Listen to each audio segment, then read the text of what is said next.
બનાસકાંઠા માટે મહત્વના સમાચાર। દાંતીવાડા ડેમમાં નવા નીરની આવક। દાંતીવાડા ડેમમાં 571 ક્યુસેક પાણીની આવક। રાજસ્થાનમાં સારા વરસાદથી નવા નીર આવ્યા છે। દાંતીવાડા ડેમમાં નવા નીરથી ખેડૂતોમાં ખુશીની લહેર વ્યાપી છે। દાંતીવાડા ડેમ જે નવા નીરથી છલકાયો છે। રાજસ્થાનમાં ઉપરવાસમાં સારો વરસાદ વરસ્યો છે, જેના કારણે બનાસકાંઠામાં ખુશીની લહેર વ્યાપી છે। ડેમની સપાટી 565.20 ફૂટ પર નોંધાઈ છે।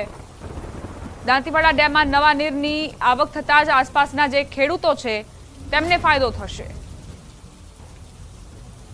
રાજસ્થાનના ઉપરવાસમાં વરસાદના કારણે બનાસકાંઠા જિલ્લાના દાંતીવાડા ડેમમાં નવા નીરની આવક થઈ। દાંતીવાડા ડેમમાં 571 ક્યુસેક નવા નીરની આવક નોંધાઈ છે। ડેમની સપાટી 565.20 પહોંચી છે, જ્યારે દાંતીવાડા ડેમની કુલ ભયજનક સપાટી 604 છે।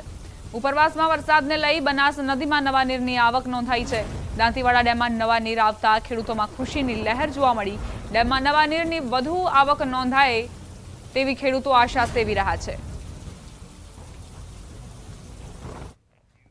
ચોમાસાની સિઝનને લઈને દેવભૂમિ દ્વારકા જિલ્લામાં પાણીજન્ય રોગચાળો વકર્યો।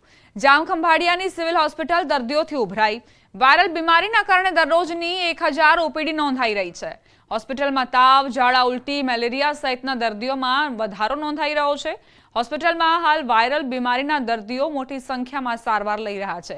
જામખંભાળિયા સિવિલ હોસ્પિટલના સુપ્રિન્ટેન્ડન્ટે લોકોને ખોરાકમાં ધ્યાન રાખવા જણાવ્યું, ઉપરાંત મકાનની આજુબાજુ ભરાતા પાણીનો નિકાલ કરવા જણાવ્યું।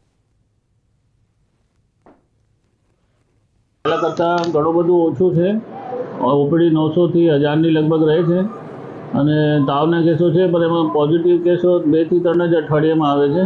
પેટના દુખાવાના કેસો છે અને ઉલટીના કેસો છે, એટલે લોકોને સાફ સફાઈ અને ચોખ્ખાઈ રાખવામાં અને બહુ અપીલ કરવામાં આવે છે। અમદાવાદીઓ હાલ ખૂબ જ સાચવજો, કારણ કે શહેરમાં હાલ રોગચાળાએ માથું ઊંચક્યું છે, જેને લઈ શહેરમાં ઝાડા ઉલટીના 358 કેસ, કમળાના 178 કેસ, ટાઇફોઇડના 304 કેસ, ચિકનગુનિયાના 19 કેસ તથા સાદા મેલેરિયાના 58 કેસ અને ઝેરી મેલેરિયાના 8 કેસ નોંધાયા છે, જેને લઈ શહેર આરોગ્ય તંત્ર પણ સતર્ક બન્યું છે અને વિવિધ સ્થળો પર ફોગિંગની અને દવા છંટકાવની કામગીરી પણ કરાઈ રહી છે। મ્યુનિસિપલ કોર્પોરેશનમાં હાલમાં ચોમાસાની સિઝનને ધ્યાનમાં લઈને જે મચ્છરજન્ય કેસીસ રિપોર્ટ થયા છે તેને અટકાવવા માટે અલગ અલગ કાર્યવાહી કરવામાં આવી રહી છે, જેમાં લાસ્ટ વીક દરમિયાન તમામ પ્રાઇવેટ, તમામ મ્યુનિસિપલ સ્કૂલનું ચેકિંગ, કન્સ્ટ્રક્શન સાઇટનું ચેકિંગ, તમામ કોમર્શિયલ બિલ્ડિંગનું ચેકિંગ હાથ ધરવામાં આવેલું છે। કોર્પોરેશનના 155303 નંબર ઉપર જે કોઈ ફોગિંગ રિલેટેડ કમ્પ્લેન આવે છે તે તમામને સોલ્વ કરવામાં આવે છે। ભરૂચ જિલ્લામાં જમીન સંપાદનોના યોગ્ય ભાવ આપવાની માંગ ઉઠી છે। ભાડભૂત બેરેજ ડાબા કાંઠાના સંરક્ષણ યોજનામાં સંપાદિત થતી જમીનોના યોગ્ય વળતરની માંગ કરાઈ। મોટી સંખ્યામાં મહિલાઓએ કલેક્ટરને આવેદનપત્ર આપી મૌખિક રજૂઆત કરી। જમીનોનું સંપાદન 2024માં કરવાનું હોવાથી 2011ની જંત્રી પ્રમાણેના ભાવ ન લેવાનું તેમણે જણાવ્યું। દરેક ગામોને યોગ્ય વળતર આપવાની તેમણે માંગ કરી। તંત્ર દ્વારા જે વળતર અપાય છે તે પૂરતું ન હોવાનું મહિલાઓએ જણાવ્યું। છેલ્લા 3 વર્ષથી જાહેરનામાની મુદત લંબાવવામાં આવી હોવાનો આક્ષેપ મહિલાઓએ કર્યો। વળતર કેટલું અપાશે તે પણ જણાવ્યું નથી। હસોટ અંકલેશ્વર રોડ પર તળિયા ગામમાં એક આહિરભાઈનું જમરૂખીનું ખેતર હતું। તે ખેતર 41,51,000ના 1 વીંગે વેચાણ થયું છે। તો અમને પણ એ વળતર મળે એ માટે પ્રયત્ન કરશો જી। ભાવનગરના શિહોર તાલુકામાં બાળકો શાળાના ઓરડામાં નહીં પણ ખુલ્લા મેદાન અને મંદિરમાં બેસીને અભ્યાસ કરવા મજબૂર બન્યા છે। કાટોડિયા ગામમાં આવેલી પ્રાથમિક શાળામાં વર્ગખંડના અભાવે 4 વર્ષથી વિદ્યાર્થીઓને મંદિર અથવા ખુલ્લા મેદાનમાં બેસાડીને અભ્યાસ કરાવવામાં આવે છે। શાળામાં હાલ ધોરણ 1 થી 8ના 76 બાળકો અભ્યાસ કરી રહ્યા છે। એવામાં બોર્ડની પ્રોજેક્ટરની સુવિધા વગર બાળકોને અભ્યાસ કરાવવો પડી રહ્યો છે। કોટડિયા પ્રાથમિક શાળા જર્જરિત થઈ જતા વર્ષ 2020માં તેને તોડી પાડવામાં આવી હતી, જેથી 2020થી શાળાને પ્રવેશ ઉત્સવ કાર્યક્રમમાંથી પણ બાકાત રાખવામાં આવી છે। કોઈ રાજકીય નેતાઓએ આ શાળાનું પગથિયું નથી ચડ્યા, ત્યારે વિદ્યાર્થીઓ, વાલીઓ, શિક્ષકો વહેલામાં વહેલી તકે શાળામાં ઓરડાઓ પૂરતા ઓરડાઓ બનાવી આપવાની માંગ કરી રહ્યા છે। બાળકો અત્યારે શાળામાં 76 છે, બેસાડવામાં ખૂબ જ હાલાકી છે। એક રૂમ છે એ પણ થોડો જર્જરિત થઈ ગયો છે, એટલે બધા જ બાળકો છે ત્યાં અભ્યાસ કરી શકે નહીં। એટલે અમે અહીંયા શાળાની બાજુમાં આવેલું એક મંદિર પરિસર છે એની અંદર બેસાડી અને અભ્યાસ કાર્ય ચલાવીએ છીએ. એક વર્ગ મંદિરમાં, એક શાળામાં અને એક શાળાની ઓસરીમાં, અને ક્યારેક ઉપયોગ ફળિયાનો પણ કરીને અમે અમારું શિક્ષણ કાર્ય ચલાવીએ છીએ. વર્ષ 1956માં નિર્માણ થયેલ શાળા હાલ એક જ વર્ગખંડથી ચાલે છે. આચાર્યનું કહેવું છે કે શાળાની આવી સ્થિતિના કારણે બાળકો અભ્યાસ છોડીને જઈ રહ્યા છે. ચાલુ વર્ષમાં જ 25થી વધુ વિદ્યાર્થીઓએ શાળા છોડી અન્ય ગામની શાળાઓમાં એડમિશન લીધા. તેમણે વહેલી તકે નવા ઓરડાઓ બનાવવાની માંગ કરી છે, અધિકારીઓને રજૂઆત કરી છે, જેને લઈ ટેન્ડર પ્રક્રિયા થઈ ગઈ છે. જોકે કોઈ કોન્ટ્રાક્ટર ટેન્ડર ન લેતા કામમાં વિલંબ થઈ રહ્યો છે. આ બાબતે જિલ્લા શિક્ષણ અધિકારીને સવાલ કરતા તેમણે 1 મહિનામાં જ શાળાના ઓરડાઓનું કામ શરૂ કરી દેવાનું નિવેદન આપ્યું. વારંવાર ટેન્ડરિંગની પ્રક્રિયા કરવા છતાં કોઈ ઇજારદાર તરફથી આ ટેન્ડર સ્વીકારવામાં આવતું ન હોય એટલે અત્યારે ભાવનગર સ્થિત જે બિલ્ડર કન્સ્ટ્રક્શનનું સાઇટ ચાલી રહી છે એમને જ અમો દ્વારા સમજૂત કરવામાં આવેલ છે. ઓગસ્ટના અંત સુધીમાં આ નવા 6 ઓરડા બનાવવાની પ્રક્રિયા શરૂ કરી દેવામાં આવશે. બનશે ગુજરાત, ગણશે ગુજરાત. ગુજરાત સરકારના દાવા કાંઈક ને કાંઈક પોકળા સાબિત થઈ રહ્યા છે. વાત કરીશું કોટેડિયા ગામની પ્રાથમિક શાળાની. આ પ્રાથમિક શાળા આવેલી છે સોનગઢની બાજુના વિસ્તારમાં, એટલે કે ભાવનગર જિલ્લાના સોનગઢ ગામની બાજુના વિસ્તારમાં. તમે જોઈ શકો છો દ્રશ્યમાં કે શાળાના સંકુલનમાં વિદ્યાર્થીઓ છે તે મેદાનમાં બેઠીને ભણે છે. શિક્ષક પણ પોતે ભણાવે છે. વાત કરીશું શિક્ષક છે, વિદ્યાર્થી છે, પરંતુ સ્કૂલના ક્લાસ નથી.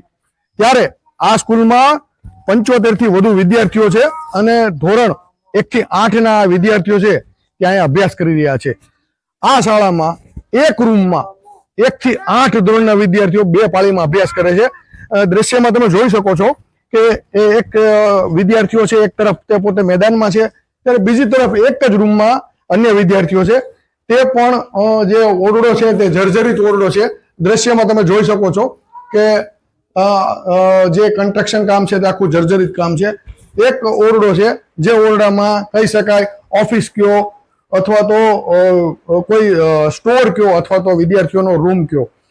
ઓવરઓલ વાત કરીએ તો અન્ય જે વિદ્યાર્થીઓ છે તે વિદ્યાર્થીઓને ભણવા માટે બાજુમાં આવેલું જે મંદિર છે, સંકુલન સિવાયનું જે બાજુનું જે મંદિર છે, જે તમને બતાવું છું, સામે મંદિર છે ચામુંડા માતાજીનું અને ખોડિયાર માતાજીનું મંદિર છે, તેની બાજુના મંદિરમાં વિદ્યાર્થીઓને બેસાડવામાં આવે છે. ત્યારે દુઃખ સાથે કહેવું પડે કે વર્ષ 1956માં આ સ્કૂલની સ્થાપના થઈ હતી અને આજ દિન સુધી આ સ્કૂલની સાથે અન્યાય થઈ રહ્યો છે. આ સ્કૂલના રૂમો 2020માં તોડી પાડવામાં આવ્યા, પરંતુ તંત્રની જે ટેવ છે ચલક ચલાણું ઓલા ઘરે ભાણું, આજ દિન સુધી આ રૂમ થયા નથી. ત્યારે ક્યારે આ વિદ્યાર્થીઓને રૂમ મળશે અને ક્યારે આ વિદ્યાર્થીઓના ભણતરના સાથે જે છેડા થતા બંધ થશે તે જોવું રહ્યું. નીતિન ગોહિલ, ન્યૂઝ 18 ગુજરાતી, કોટડિયા. તો 1956માં આ જે શાળા હતી તે બનાવવામાં આવી હતી અને અત્યારે એક જ વર્ગખંડમાં વિદ્યાર્થીઓ અભ્યાસ કરી રહ્યા છે. એટલી સ્થિતિ દયનીય બની ચૂકી છે કે વિદ્યાર્થીઓ અભ્યાસ છોડવાના મજબૂર બની ચૂક્યા છે. અન્ય ગામડાઓમાં જે શાળાઓ આવેલી છે ત્યાં એડમિશન લઈ રહ્યા છે. જિલ્લા શિક્ષણ અધિકારીએ કહ્યું કે 1 મહિનામાં તમામ કામગીરી થઈ જશે, પરંતુ જોવાનું એ રહ્યું કે આખરે ક્યારે અહીં વર્ગખંડો તૈયાર કરાશે, ઓરડાઓ તૈયાર કરાશે. રાજકોટમાં સ્વાતંત્ર્ય પર્વ પર ખેડૂતો અનોખો વિરોધ દર્શાવશે. ગુજરાત ખેડૂત હિતરક્ષક સમિતિ દ્વારા ખેડૂતો સોશિયલ મીડિયા થકી સરકાર સમક્ષ પોતાની વાત રજૂ કરવા અનોખું અભિયાન હાથ ધરવાના છે. ઘેડ વિસ્તારની સમસ્યા, વીજળીના પ્રશ્નો, જમીન માપણીની સમસ્યાઓ જેવા મુદ્દાઓને લઈ રાષ્ટ્રધ્વજ સાથે ખેડૂતો પોતાનો આક્રોશ નોંધાવશે. સોશિયલ મીડિયામાં રાષ્ટ્રધ્વજ સાથે પોતાનો ફોટો મૂકીને ખેડૂતો વિરોધ કરશે અને ઝડપી તેમની સમસ્યાનું નિરાકરણ આવે તેવી માંગ સરકાર સમક્ષ મૂકશે. સરકારની ખેડૂત પ્રત્યેની જે બેધારી નીતિઓના કારણે ખેડૂતો જ્યારે બદહાલ થયા છે, એ સંદર્ભે આવતી 15મી ઓગસ્ટ સ્વાતંત્ર્ય દિવસે અમે ગુજરાતભરના ખેડૂતો પોતપોતાના ખેતરેથી, પોતાના ઘેરથી તિરંગો ઝંડો હાથમાં રાખી તિરંગાના સન્માનમાં, તિરંગાની સાક્ષીએ અમે પોતાના જે પ્રશ્નો જે અત્યારે છે કે પાક વીમો, જમીન માપણી જેવા જે પ્રશ્નો, અનેક પ્રશ્નો છે તે સરકાર સમક્ષ રજૂ કરશું. એ પાક વીમામાં પ્રતિથી સાબિતી કરી હોવા છતાં પણ આજે ખેડૂતોને એ વીમા ચૂકવાયા નથી. બીજી સમસ્યા ખેડૂતોની છે એ જમીન માપણીની. અને વારંવાર સરકાર આ જમીન માપણીના મુદ્દાને આગળ ને આગળ ધપાવે છે. ખેડૂત સમાચાર સુરતથી. સુરત શહેર કોંગ્રેસ દ્વારા વિરોધ પ્રદર્શન યોજાયું. બાળકોને આપવામાં આવતી સરકારી શિષ્યવૃત્તિમાં ભેદભાવના આક્ષેપ મુકાયા.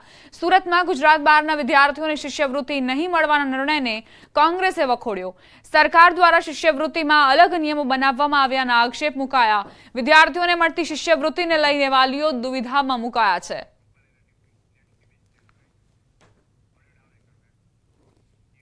સરકારી શાળાઓમાં અભ્યાસ કરતા વિદ્યાર્થીઓને શિષ્યવૃત્તિ આપવામાં આવે છે. તેને લઈ રાજ્ય સરકારે નવા નિયમો બહાર પાડ્યા છે. નવા નિયમોમાં શિષ્યવૃત્તિ માટે વિદ્યાર્થીના વાલીઓએ ગુજરાતના હોવાનું પ્રમાણપત્ર આપવું પડશે. તેને લઈ સુરત ખાતે કોંગ્રેસ દ્વારા વિરોધ પ્રદર્શન કરાયું. ફક્ત ગુજરાતી હોય એવા બાળકોને શિષ્યવૃત્તિ આપવાનું જે નક્કી કરવામાં આવી રહ્યું છે એની સામે સુરત શહેર કોંગ્રેસ સમિતિ વિરોધ કરે છે અને કોઈ પણ બાળકની સાથે ભેદભાવ ન હોવો જોઈએ. ભારતનો જે નાગરિક છે એ તમામ એક સમાન હોવો જોઈએ અને તમામને એક સમાન હક મળવો જોઈએ. ગેરહાજર શિક્ષકોને લઈ સરકાર એક્શનમાં આવી છે. સમગ્ર રાજ્યમાં ગેરહાજર શિક્ષકો સામે તવાઈ બોલાવાઈ છે. અમદાવાદ શહેર જિલ્લાના 11 શિક્ષકો વિદેશ જતા રહ્યા. અમદાવાદના 14 શિક્ષકો લાંબા સમયથી રજા પર છે. અમદાવાદ ગ્રામ્યના 8 શિક્ષકો અને 2 કર્મચારીઓ લાંબા સમયથી રજા પર છે. અમદાવાદ શહેરના 3 શિક્ષકો લાંબી રજા પર વિદેશ જતા રહ્યા છે. અત્રેના જિલ્લામાં 8 જેટલા શિક્ષકો એવા જોવા મળ્યા છે કે જે ઘણા લાંબા સમયથી ગેરહાજર હોય. અલબત્ત જિલ્લા કક્ષાએથી આ કામગીરી અમે અગાઉથી જ શરૂ કરી દીધેલી હતી. જુલાઈ માસની અંદર જ્યારે મહેકમ બનાવવાની પ્રક્રિયા થતી હતી ત્યારે આવા કેટલાક શિક્ષકો અમારા ધ્યાન પર આવ્યા હતા અને એ શિક્ષકોને સામે નોટિસ આપી અને જરૂરી કાર્યવાહી કરવામાં આવેલી છે. 8 પૈકી 1 શિક્ષક મેડિકલ કારણોસર અને 7 શિક્ષકો એ વિદેશ પ્રવાસના કારણે શાળામાંથી ગેરહાજર જણાયા છે. ગુજરાતમાં શિક્ષણ જગત માટે સારા સમાચાર પ્રાપ્ત થઈ રહ્યા છે. બાલવાટિકાથી લઈને ધોરણ 12 સુધી કુલ 2.29 લાખથી વધુ વિદ્યાર્થીઓએ ખાનગી શાળામાંથી સરકારી શાળાઓમાં પ્રવેશ મેળવ્યો. વર્ષ 2024-25માં અમદાવાદ મહાનગરપાલિકામાં સૌથી વધુ કુલ 37,000 બાળકોએ ખાનગીમાંથી સરકારી શાળામાં પ્રવેશ મેળવ્યો છે.